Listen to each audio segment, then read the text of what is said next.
Hello friends, मैं हूं संगीता और आप देख रहे हैं सम सॉल्यूशन यूट्यूब चैनल। तो सब्सक्राइब कीजिए नए वीडियोस का नोटिफिकेशन पाने के लिए। तो चलिए देखते जाइए और सीखते जाइए। Let's start now. तो आज हम लोग सीखेंगे ग्लोब के बारे में कुछ बेसिक जानकारियां, है ना। तो हम जानते हैं कि कोई भी कॉम्पिटिटिव एग्जाम्स में भूगोल से अगर कोई भी क्वेश्चन रहे तो ग्लोब से एक या दो क्वेश्चन जरूर दे ही देता है ना। तो ग्लोब के बारे में ऐसी कौन कौन सी बेसिक जानकारियां हैं जो हर एक क्वेश्चन में, हर एक कॉम्पिटिटिव एग्जाम्स के क्वेश्चन में आ ही जाते हैं। तो चलिए ग्लोब के बारे में एकदम बेसिक से बेसिक मतलब जितना हो सके सारी जानकारियां लेने की कोशिश करेंगे। तो चलिए आगे बढ़ते हैं एक ग्लोब का पिक्चर बनाते हुए। तो चूंकि हम जानते हैं कि हमारी पृथ्वी को एक गोलाकार रूप दिया जाता है, यानी ये अनुमानित आकार है कि हमारी पृथ्वी एक संतरे के आकार यानी गोलाकार है। तो इसलिए हम इसको एक गोलाकार चित्र ऐसे ही बना लेते हैं ऐसे। तो इस गोलाकार आकृति के बीचों बीच हम एक रेखा खींचेंगे, ऐसे काल्पनिक रेखा खींच देंगे, है ना। तो ये काल्पनिक रेखा विषुवत रेखा कहलाती है। विषुवत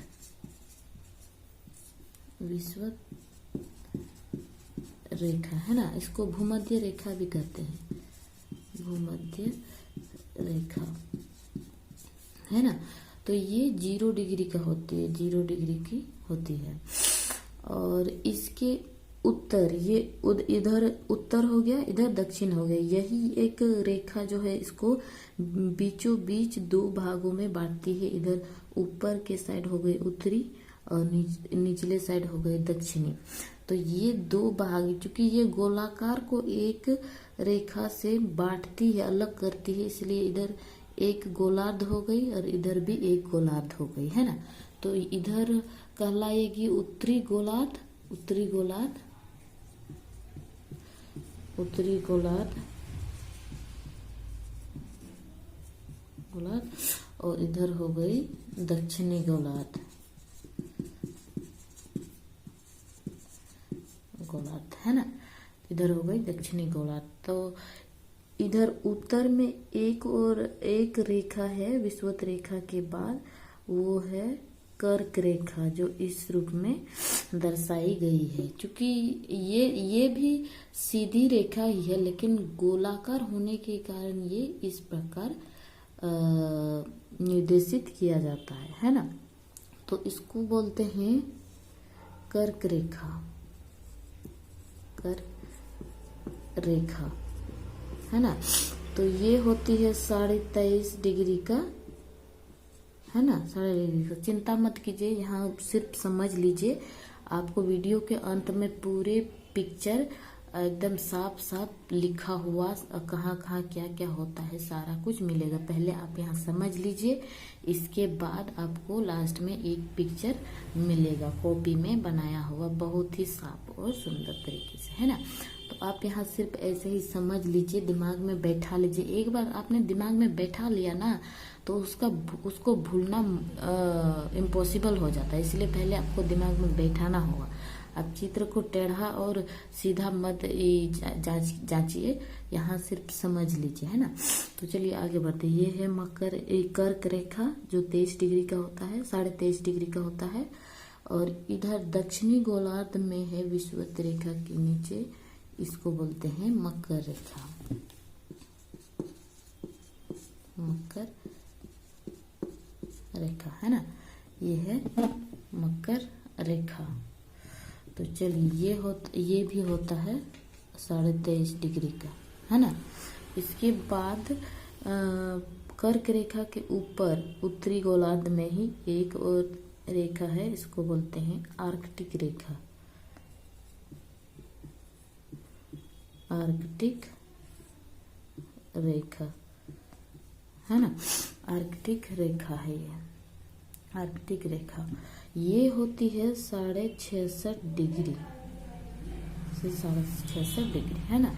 इसके बाद इधर भी दक्षिणी गोलार्ध में भी एक रेखा है, ये कहलाती है अंटार्कटिक।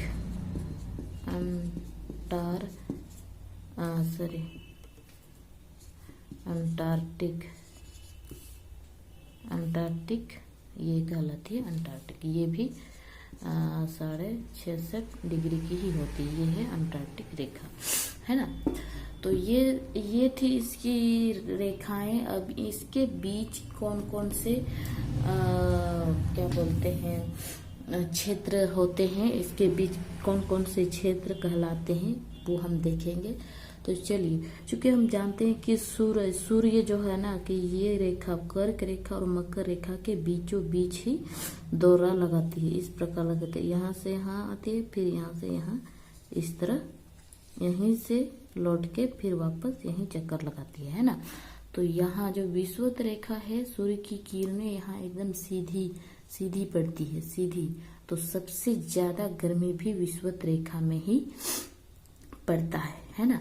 तो ये सबसे गर्म क्षेत्र है, यानी इसलिए कर्क रेखा और मकर रेखा के बीच के एरिया को, क्षेत्र को उष्णकटिबंध कहते हैं। उष्णकटिबंध सबसे गर्म क्षेत्र है ना, उष्णकटिबंध,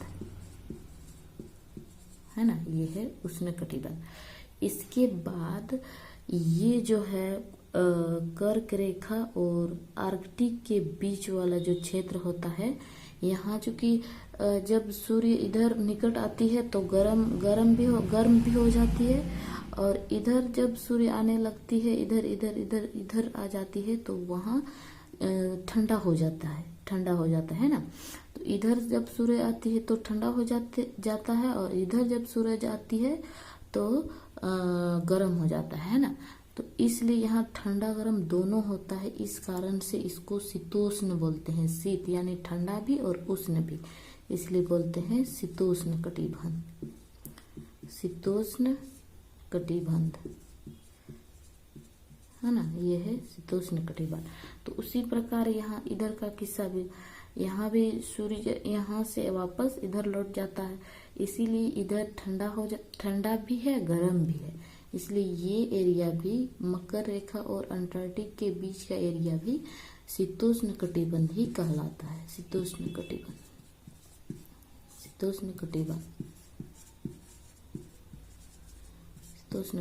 है ना। तो इसके बाद बचते हैं ये सबसे उत्तरी क्षेत्र। ये इसका ध्रुव हो गया, उत्तरी ध्रुव। इसको बोलते हैं उत्तरी ध्रुव, यानी नॉर्थ पोल, उत्तरी ध्रुव। और ये इसका बिंदु, दक्षिणतम बिंदु हो गया दक्षिणी ध्रुव,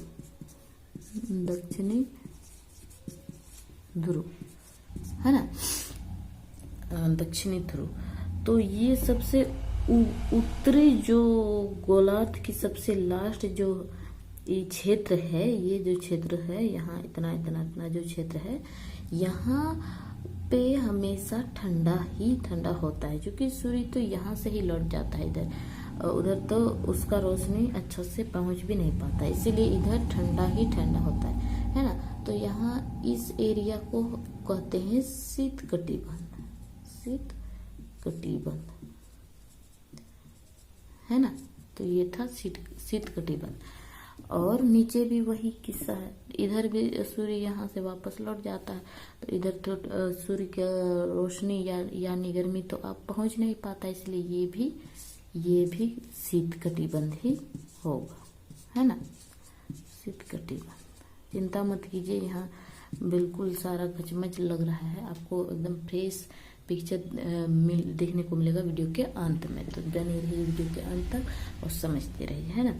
तो ये सारे थे इसके एरियाज, है ना। एरिया समझ में आ गए होंगे, कितने कितने क्षेत्र में बटे हुए हैं, इसके कौन कौन से रेखाएं हैं, कितने डिग्री के होते हैं, है ना। तो एक चीज यहाँ ध्यान देने वाली बात है कि टुंड्रा और टेगा किस क्षेत्र में है ना।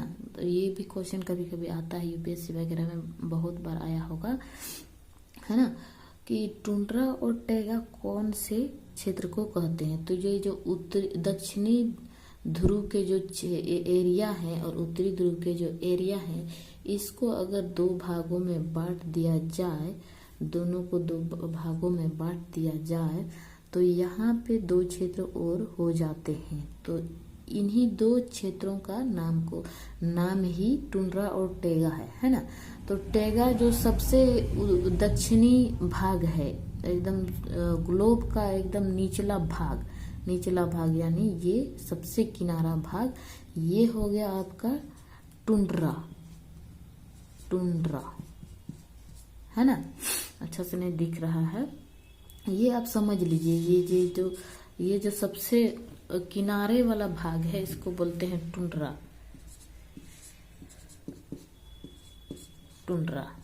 है ना। और इसके ऊपर वाला भाग ये हो गया आपका टैगा